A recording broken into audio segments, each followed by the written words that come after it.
Mr. Vice Chairman, sir, I rise to support the Plantations Labor Amendment Bill brought up by the government for our consideration.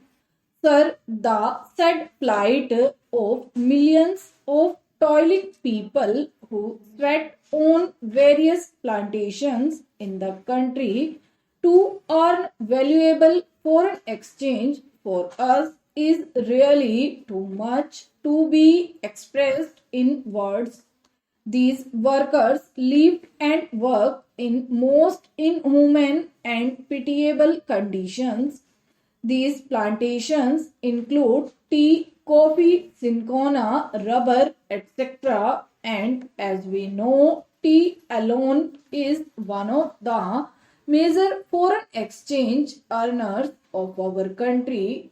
But, sir, it is indeed most regrettable that, notwithstanding a lapse of 34 years since our independence, these workers who earn crores and crores of rupees by way of foreign exchange have to live in most miserable conditions.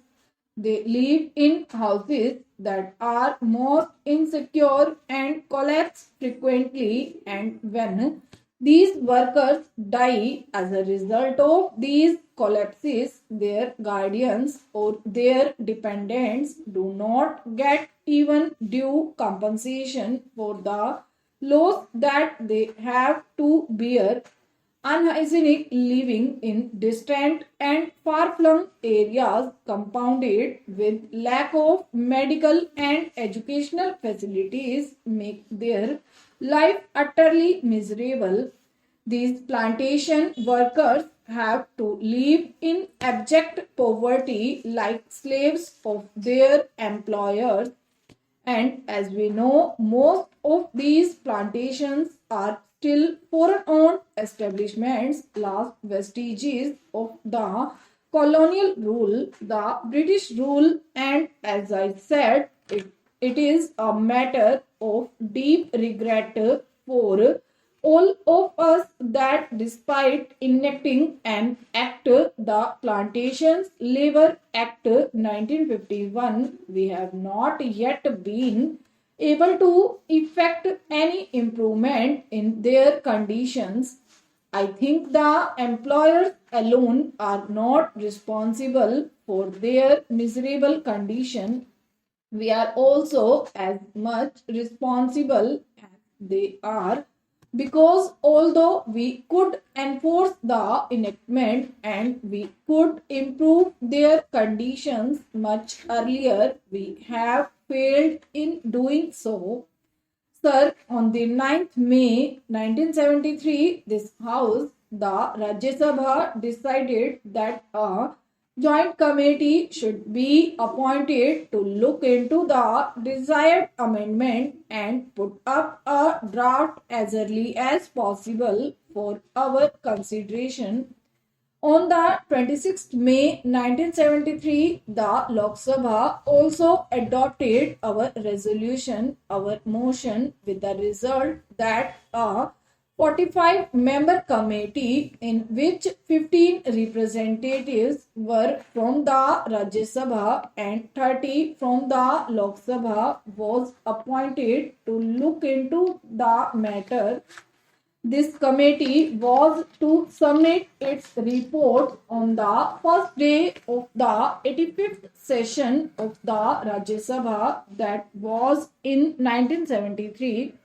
But this committee had to be granted 3 extensions, and the report was ultimately available on the 3rd March 1975. At that time, as we all know, the so-called JP's movement of total revolution was at its peak. Within 2 or 3 months, the national emergency had to be declared, and during the emergency, priorities had changed, and we could not just effect this desired improvement at that time, and we could not bring about this legislation. and then the Janta rule and the Lokdal rule.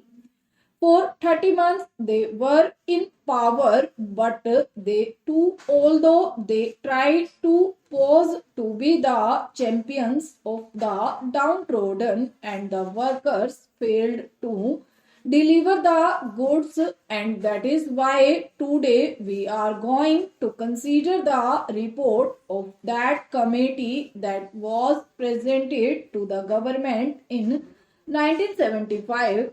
Therefore, we are also equally responsible for not ameliorating their conditions and their plight.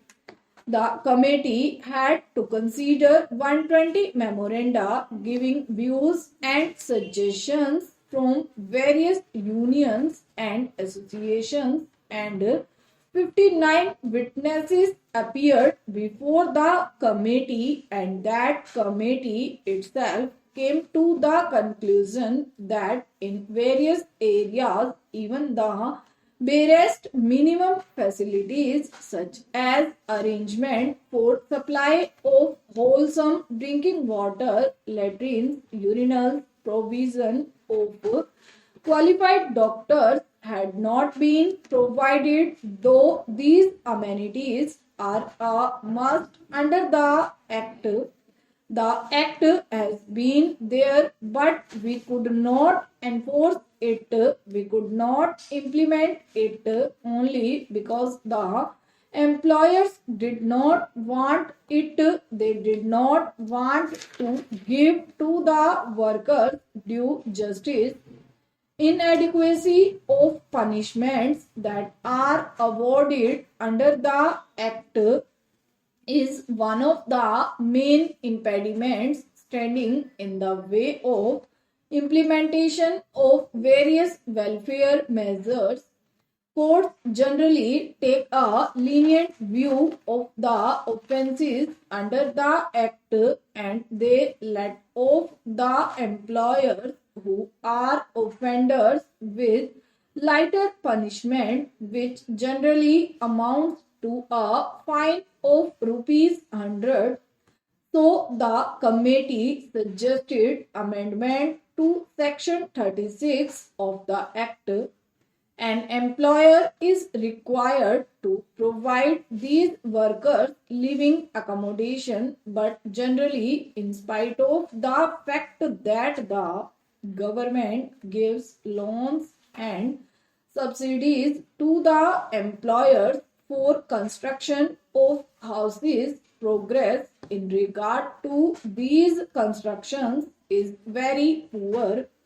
As I said earlier, very unhygienic and insecure houses are there where these people have to live.